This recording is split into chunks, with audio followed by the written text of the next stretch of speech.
Hello weavers, నమస్తే అండి. మా ఛానల్కి స్వాగతం అండి. చూస్తున్నారు కదండి, ఇవి చోళీ అండి. బడా చనా అని కూడా అంటారండి, మనందరికీ తెలుసు. వీటిని నిన్న అదేనండి లేట్ నైట్ 7 o'clockకి వాటర్లో ఈ విధంగా నానబెట్టేసానండి. ఇక ఈ విధంగా చక్కగా నానిపోయాయండి. వీటిని ఇక వాష్ చేసేసి ముందుగా వాష్ చేసి నానబెట్టానండి. నెక్స్ట్ ఈ వాటర్ అంతా వాష్ చేసి వీటిని ఇప్పుడు మనం బాయిల్ చేసుకుందామండి ఉప్పుతో.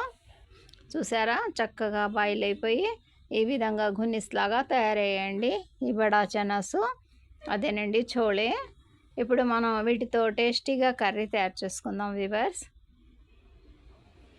చూస్తున్నారు కదా, టమాటా, ఆనియన్స్ అన్నీ మిక్స్ చేసి ఈ విధంగా పేస్ట్ తయారు చేసుకున్నామండి.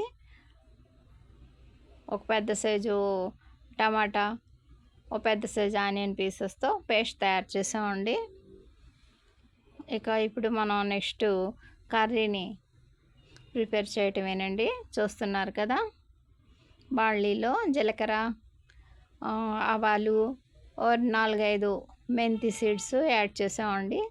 కొద్దిపాటి ధనియాలు ఉంటే యాడ్ చేసుకోవచ్చు, లేదంటే లేదండి. మనం కొత్తిమీర వేస్తాం కదా. ఇక మనం తయారు చేసుకున్న ఈ పేస్ట్ని ఫ్రై అవుతున్న సీడ్స్లో యాడ్ చేసేసామండి.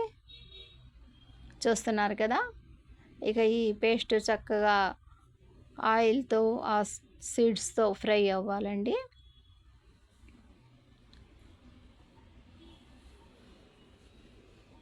కొన్ని కర్రీ లీవ్స్ కూడా యాడ్ చేసుకుందామండి.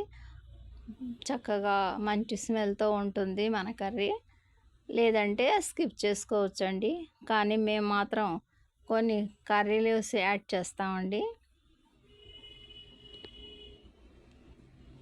మీడియం ఫ్లేమ్ మీద ఏ విధంగా ఫ్రై అవుతుందండి. కర్రీ లీవ్స్ యాడ్ చేసామండి.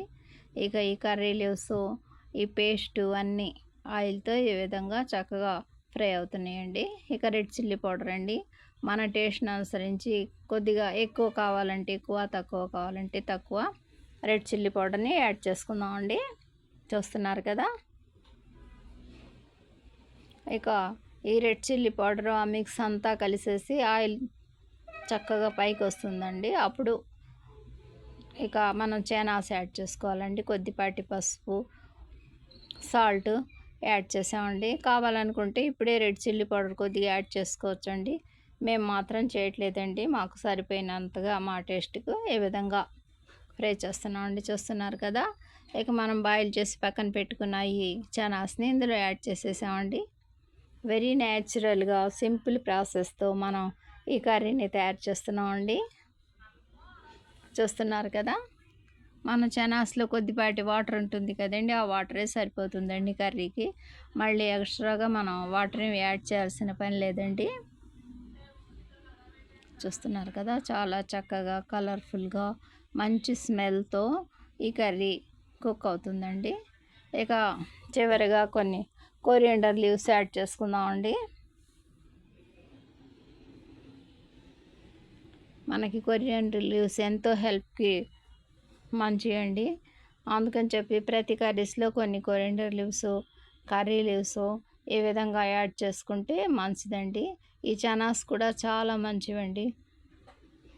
అప్పుడప్పుడు వారంలో ఒకసారి 2 సార్లు యూస్ చేస్తే ఏ రూపంలో అయినా సరే మన హెల్త్కి చాలా బెనిఫిట్ అండి. కొరియండర్ లీవ్స్ యాడ్ చేసాం కదండి, ఇక మన కర్రీ రెడీ అయిపోయిందండి. చూస్తున్నారు కదా, మా ఈ వీడియో నచ్చితే మా ఛానల్ని లైక్ చేయండి, షేర్ చేయండి వ్యూవర్స్. సబ్స్క్రైబ్ చేసుకోండి మా ఛానల్ని ప్లీజ్. చూస్తున్నారు కదండి, హెల్తీ, టేస్టీ, న్యాచురల్ బడా చనా కర్రీ రెడీ అయిపోయిందండి.